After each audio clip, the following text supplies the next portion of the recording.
Hey, this is Brandon Crawford from the San Francisco Giants, and you're listening to Torture Cast. You're listening to a podcast by and for fans of the San Francisco Giants. Let's go Giants! With hosts Willie Dills, Chad King, Ben Lee, and Eric Nathanson. Dedicated to the greatest team in Major League Baseball, the San Francisco Giants. This is Torture Cast. Standing on time, not gonna stop. We came to play, ain't slowing down. Falling on, we're here to stay, and we're stomping on whatever's in our way.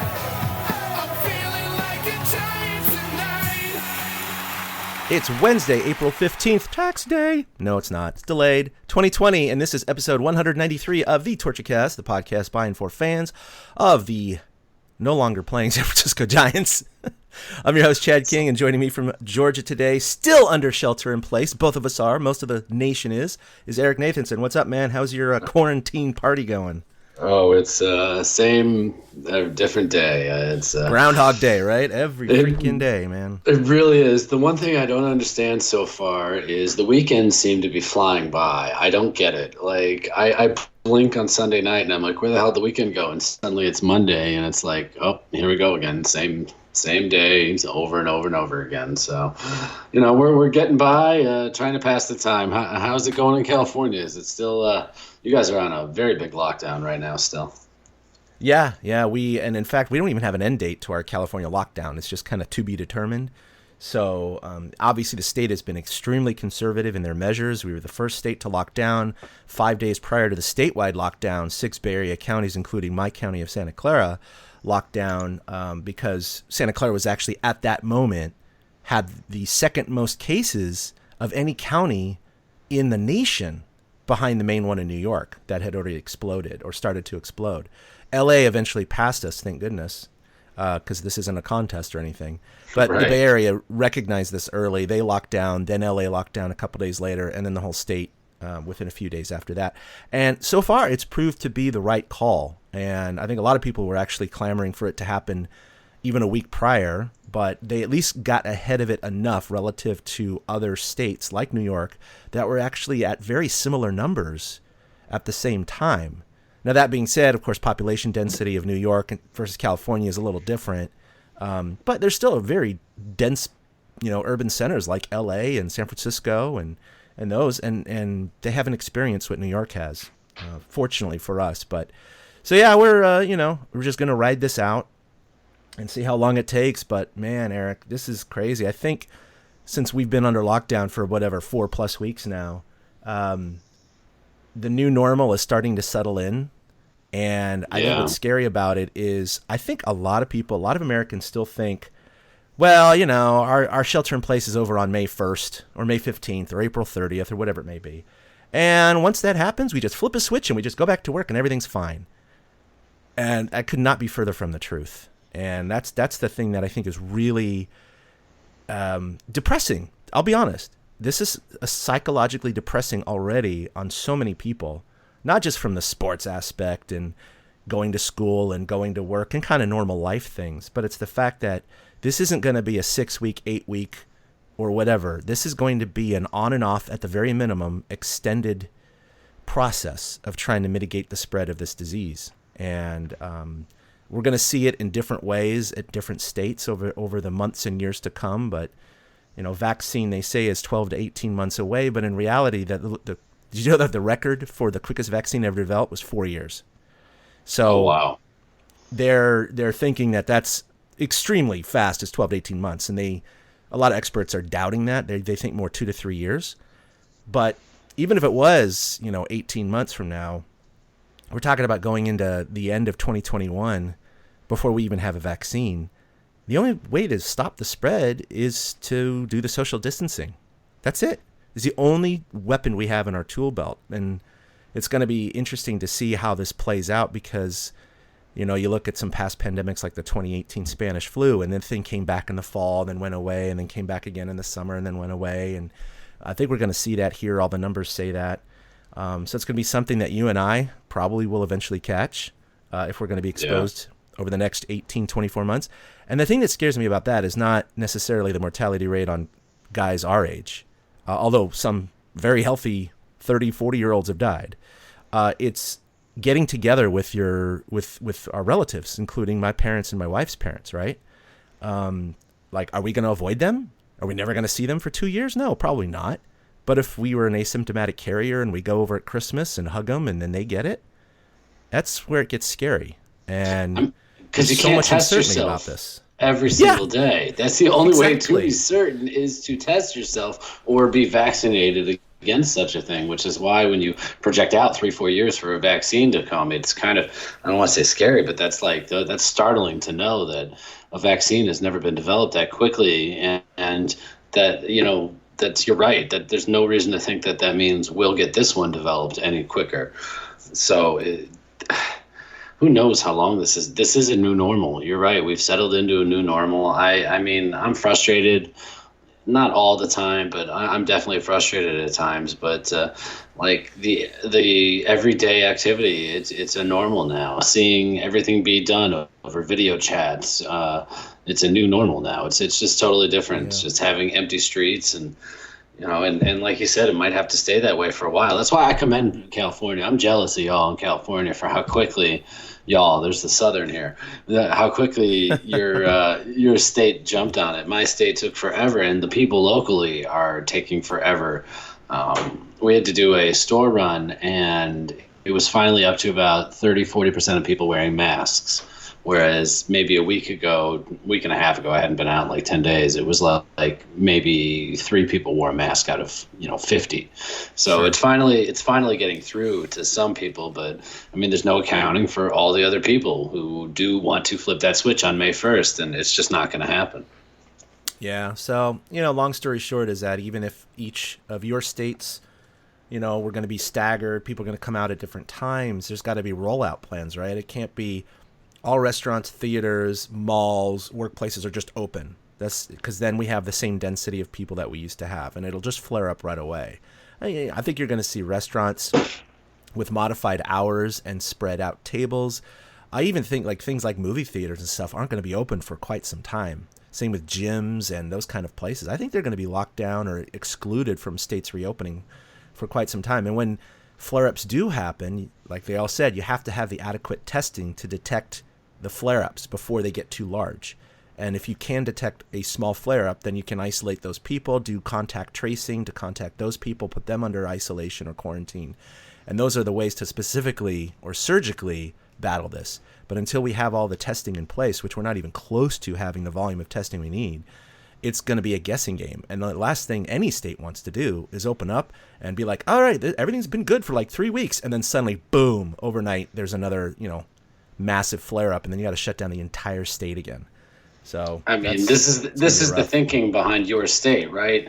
Your state is extended shelter in places, extended large gathering stuff. They're the ones like leading the way. Do you think? I don't know how far it is. I know you wrote some stuff down here, but do you think that what California's putting into place is what's going to happen across the country, or is it just going to keep getting pushed and pushed and pushed?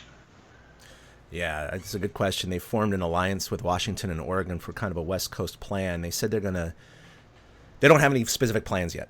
So that's the thing. We don't know. Newsom said he'll update the public later as we see the backside of our curve, because it looks like we're plateauing now in California, but it's still going to take weeks for us to start really descending.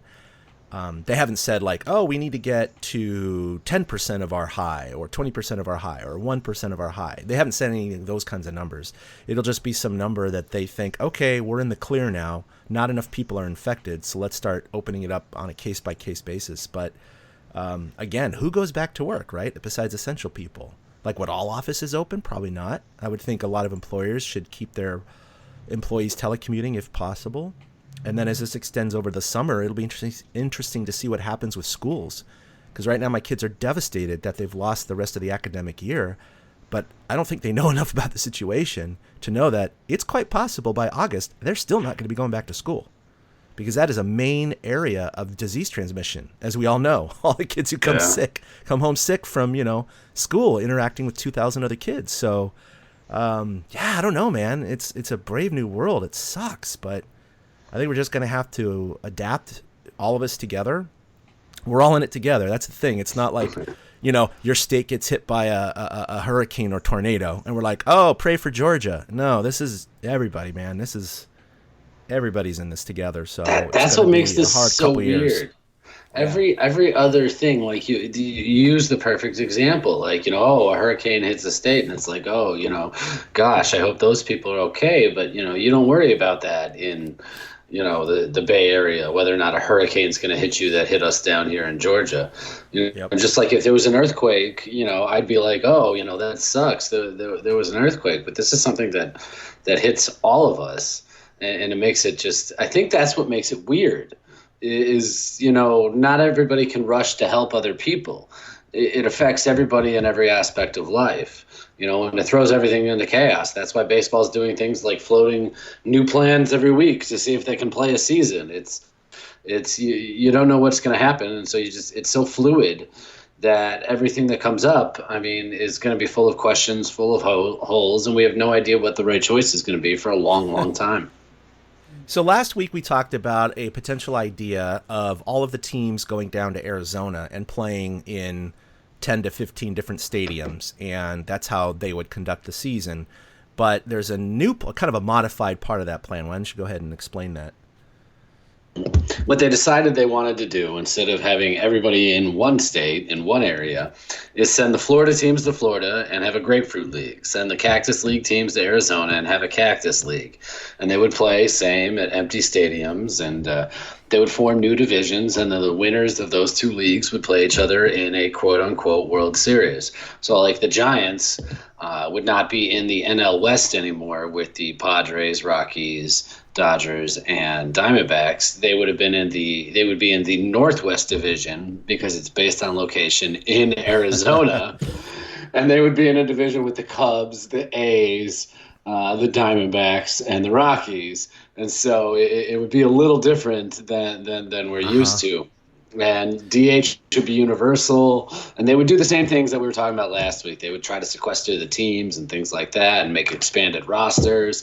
But the same logistical headaches come into it. And you were looking into it deeper, and some of these players, they may not be necessarily on board with this idea. As much as we as fans want any kind of baseball, like, this is my opinion off the top. If they can figure out some way to play a season in a healthy fashion, I'm all for it. I don't care if it's 100 games. I don't care if it's 75 games. I don't care if it's a big tournament. I don't care what it is. Just give me some baseball. I think that would be fun. But there's so many logistical problems with it. Yeah, there's so many logistical problems. And, we talked a little bit about that last week, where the players, staff, everybody would be in a virtual, and real bubble, to be honest, where the only places they can go are to and from the hotel and the stadium. That is it. And they would be tested every week or two for COVID-19 to make sure that everybody is negative. Obviously, the initial problems with this is you would be restricting the players, essentially quarantining them for 4.5 months, meaning they cannot see their families. They cannot go out to eat. They cannot go play golf on an off day.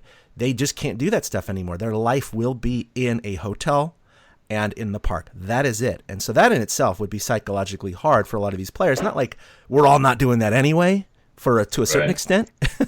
But the problem with that is, one, we're already very short on PPE equipment nationwide, and the testing requires the doctors or the clinicians to be wearing PPE taking these tests. So it would put a drain on those resources. And then there's just the cost and availability of the tests. It'd be like, wait a minute, you're going to have thousands of tests per month for Major League Baseball, but Joe Schmo from Arkansas can't get a test.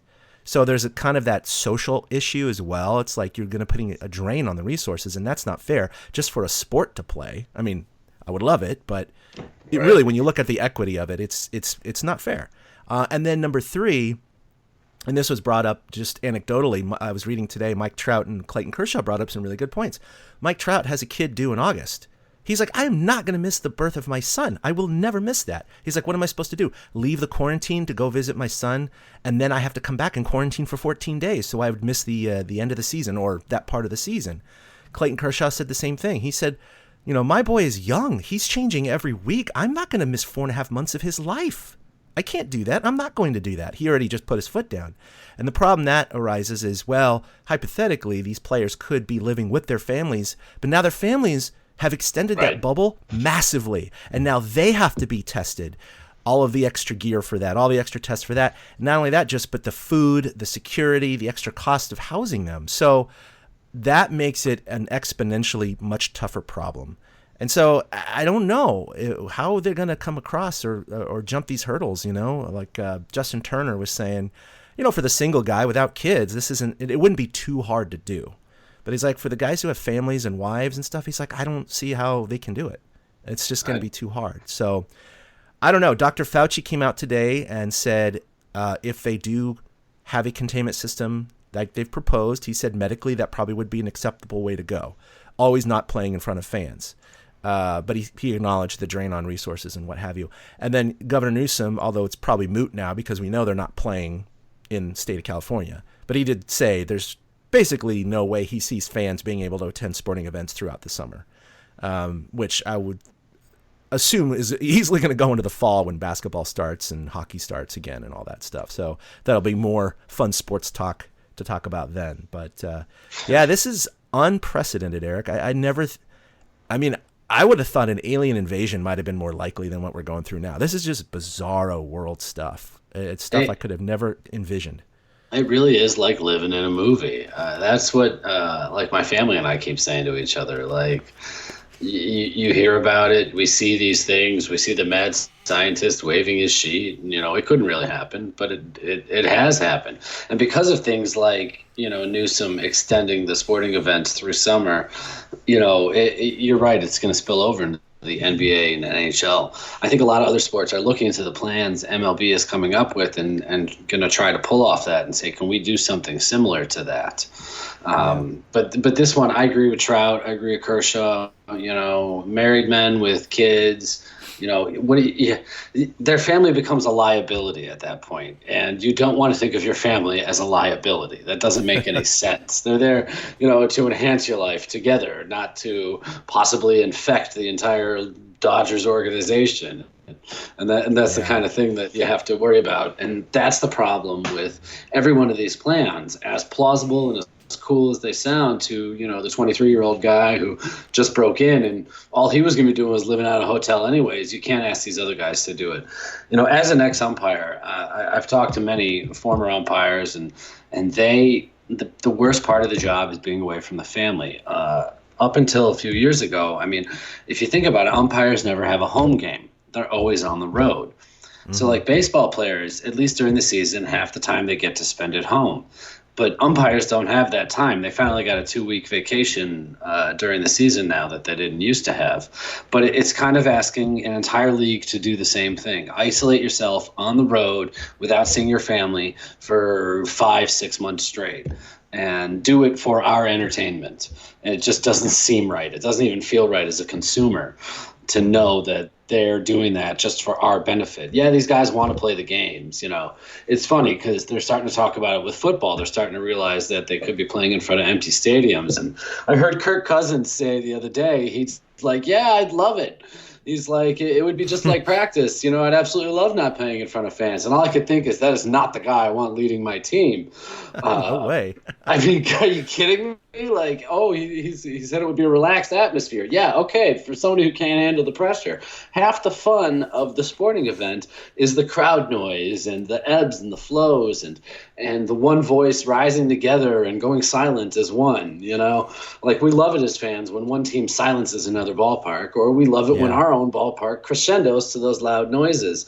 And that's part of what makes it fun. So even when they do figure out what to do, because I think baseball will get there before anybody else. I really do. I think depending on what they can find with the testing and, as long as that can be more available widespread, I think that's a better step in the direction for baseball. But I think they're the ones to really test it out because they're open air stadiums and they're, outside and instead of being closed in gymnasiums and ice rinks.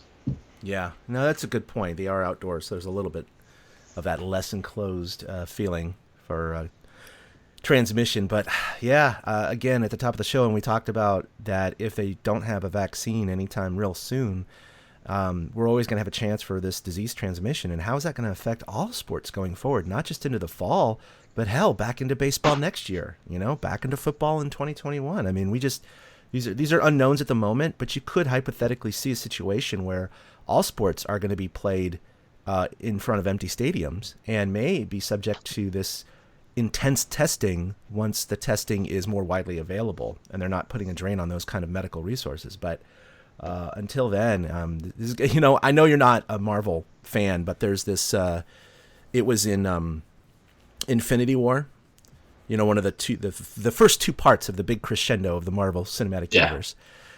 So there's a scene in which, this snap has already happened. Half of the world's population, half of the universe's population is been killed or transported to another dimension, whatever you want to call it. And they have these wonderful sweeping shots of like New York Harbor and the Statue of Liberty, but the drone or the helicopter flies right over Citi Field. And I remember watching that on the big screen because they've digitally altered it so it looks like it's in disarray, right? There's the grass is really no longer existent. It's clear that Major League Baseball is not being played at that time during this whole, massive worldwide phenomena. And I remember watching that going, God, I could not imagine a world in which there wasn't any baseball. And I'm like, holy crap. A year and a half later, that's what we're going to be living here. That's what it feels like is going to happen. That is this world. That's insane to me. That's literally what's happening right now. Not to mention the other sports. I mean, look at the NBA. It was just, that's it.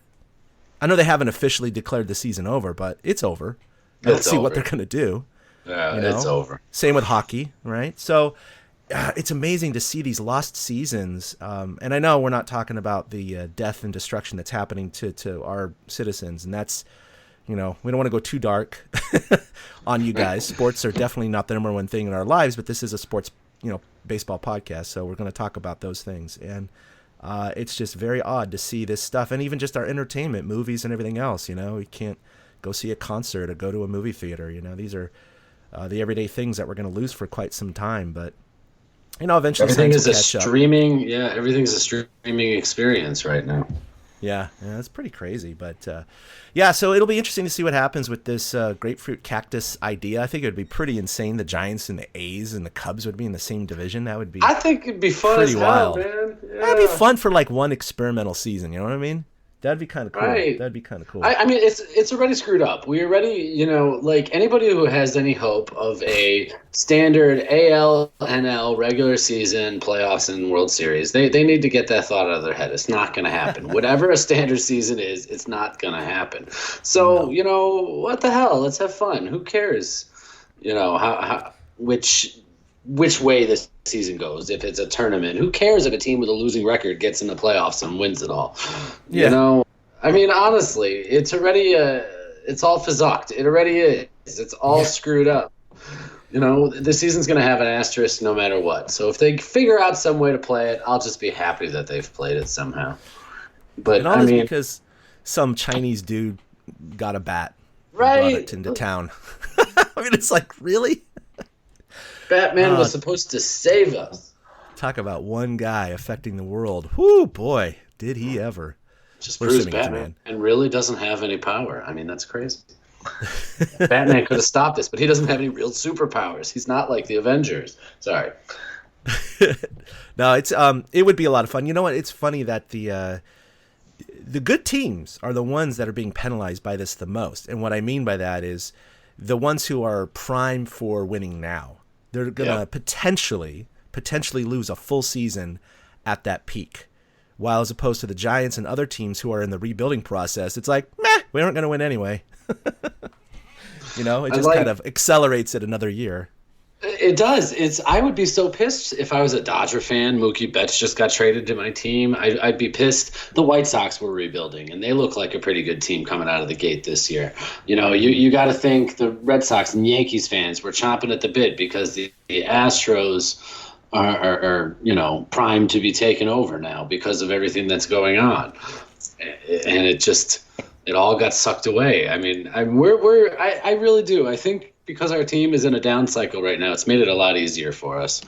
I couldn't imagine if we were a team that had been the Brewers fans, Cubs fans, got to be going nuts. This is our window, and we're just like over here, like, yeah, our window's in a couple years anyway, so we'll get there eventually. So since we don't have actual games to talk about, baseball and other organizations are still doing things that are baseball related to help us kind of cope with it. And so we can go through a few of them here. First of all, Baseball Reference is simulating the season with Out of the Park Baseball 21. And so the Giants are doing kind of about where I would expect them, to be honest. Right. They are 7-10 and fourth place in the NL West. So if you want to go check that out, go to baseball-reference.com /sim/daily. You can just Google it as well. And so they have day-to-day updates. They have stats. They have everything there. So it's kind of fun. It means absolutely nothing, but it's kind of fun. I actually downloaded that season or Out of Park Baseball, although it's the former year. It's 20, which I didn't realize. Kind of like Madden and all that. They put the year ahead. Although you think, this whole baseball season happens in 2020, including the World Series, yet they call it 21. So it's like, what are you guys doing, man? It's like a misnomer. But I mean, it makes more sense with football because it overlaps. We have no overlap. Yeah. Yeah. NBA and football and hockey all overlap the year. Baseball does not. So that's why it's a very odd naming transition. But check that out. Tell us about the Players Tournament.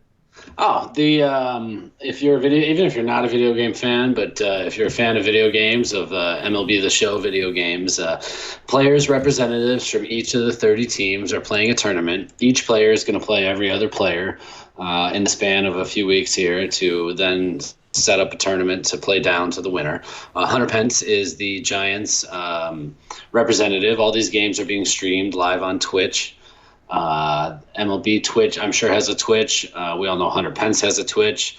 I think he's one of the oldest guys in the tournament, too. All the names that I've been going through here are all like young guys. Yeah.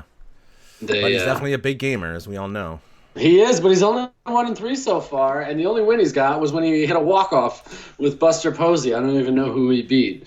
Hunter plays 4 games tonight. These games are, I believe, 4-inning games. And Hunter plays, no, that's not what I opened. Hunter plays 4 games tonight. So if you want to see that, you can check out his Twitch channel. MLB has a Twitch channel. And it's kind of fun. Robert Flores is there kind of doing some commentary. Amir Garrett of the Reds showed up in full uniform the other day. I saw that. That was awesome. Yeah, he's 6-2, Amir Garrett. I mean, like, here you go. In the NL West is Tatis with the Padres, Lux with the Dodgers, Duplantier with the I don't know who the hell Duplantier is, so that must Arizona. It must be, yeah. David Dahl for there it is, finally. The icons didn't load. And David Dahl for the Rockies. But poor Hunter's in last place. He's 1-3. 1-3. 1-3. Yeah, so we don't have any highlights to play of regular baseball games. I do have the highlight for Hunter Pence. You do? It's pretty funny. So they do have 3-inning games, but it was in the bottom of the 3rd inning in which Hunter Pence, I'm not going to play that clip, but I'll just give you context for why he says what he says in this clip. He had a runner on second, and he nailed a single to the outfield, which was easily going to score the run. So he made the runner round third, and he started to stand up, and he put his controller down. Well, apparently he dropped it. So it deactivated his runner, who just stopped between third and home. So the ball came in, the catcher got it. He's like, wait, what? What happened? What? I was running. So he got tagged out. They went to the 4th inning, and they were tied all the way until the bottom of the 9th with 2 outs and no one on. And Buster Posey coming up to the plate.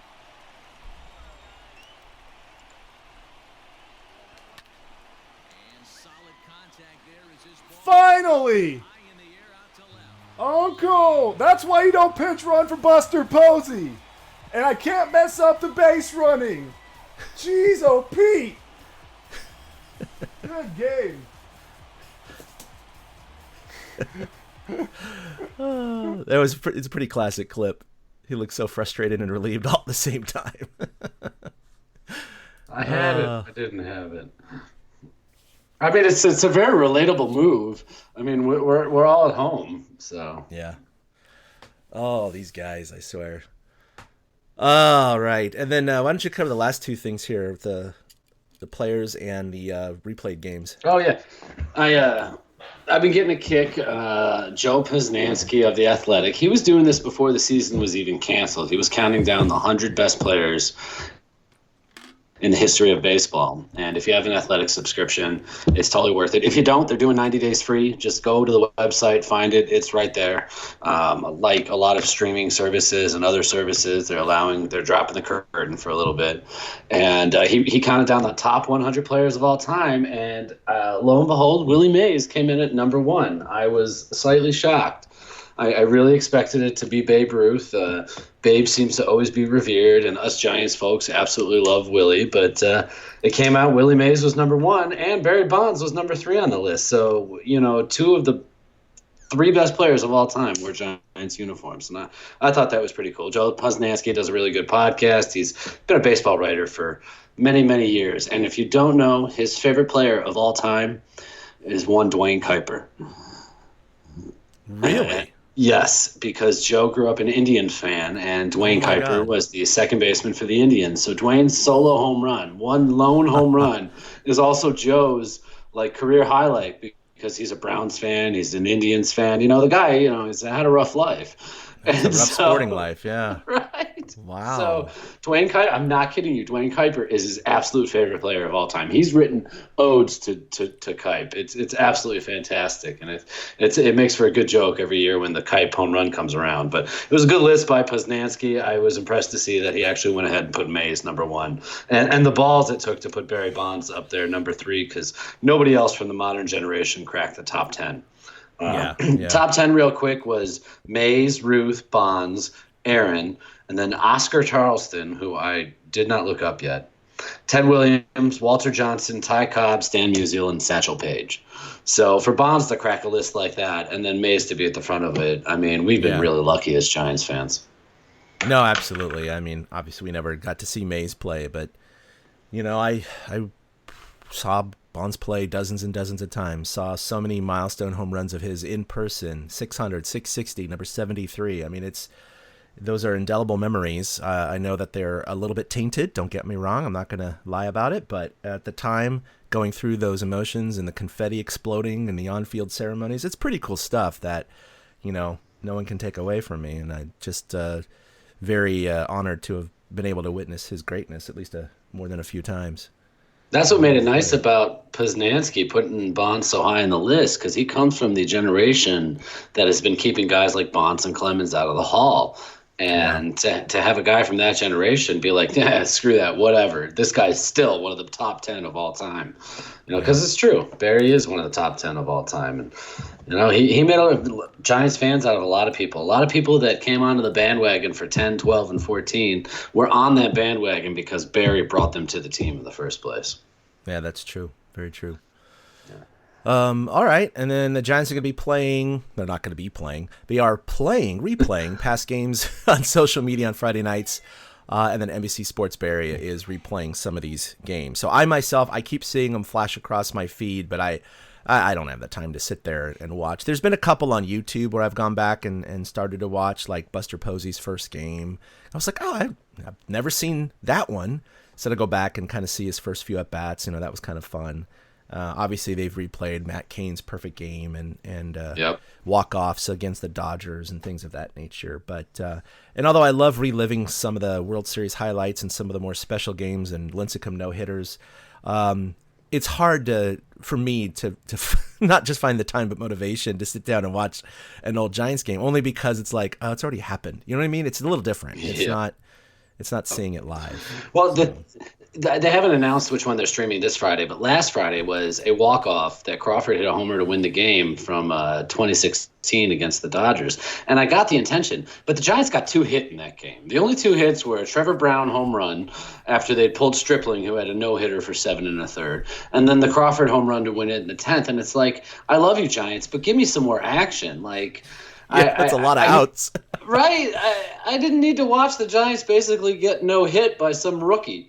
I want to see like a 9-8 game. Like I can think of a game like last year's comeback against the Reds, or there was a game a few years ago that Quiros hit a walk-off homer against the Dodgers to win like 13-12 or something like that.